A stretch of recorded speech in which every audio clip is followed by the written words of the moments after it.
அனைவருக்கும் கணித வணக்கம். இப்போ பார்க்க போகிறது 7ஆம் வகுப்புக்குரிய கணக்கு 3ஆம் பருவம் 4ல் 4வது கணக்கு பார்க்க போகிறோம். பின்வரும் ஒவ்வொரு பின்னத்தையும் சதவீதமாக மாற்றுக. கொடுக்கப்பட்ட கணக்கு 2 1/4ன்னு கொடுத்துருக்காங்க. இது கலப்பு பின்னத்தில் கொடுத்துருக்காங்க. முதல்ல ஃபஸ்ட்டு நம்ம என்ன பண்ண போகிறோம், தகாபின்னமாக மாற்றிக்கிறோம். 2யும் 4ஐயும் பெருக்கிறோம். முறையனில் பகுதியால் பெருக்கி தொகுதியை வைத்து கூட்டி தொகுதியில் இட வேண்டும். 2 4 8 8 1 9/4. இந்த கலப்பு பின்னத்தை தகாபின்னமாக மாற்றிட்டோம். சரிவிதமாக கேட்டு மாற்ற சொல்லியிருக்காங்க. அப்போ இன்ட்டு 100. 1 நாள் 4. இங்கே பார்த்தீங்கன்னா 25 4 100.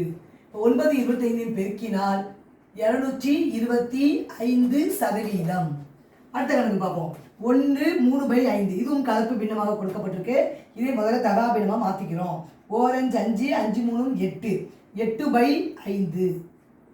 அப்புறம் சதவீதமாக மாற்றுறதுக்கு 100ஆல் பெருக்க வேண்டும். இப்போ பார்த்தீங்கன்னா 5ஐயும் 100ஐயும் சுருக்கிடலாம். 4 5 5. இங்கே பார்த்தீங்கன்னா 25 100. இப்போ இருக்கிறது 8ஐயும் 20ஐயும் பெருக்கினால் 160%. சதவீதமாக நம்ம மாற்றி எழுதியிருக்கிறோம். புரிஞ்சுங்களா?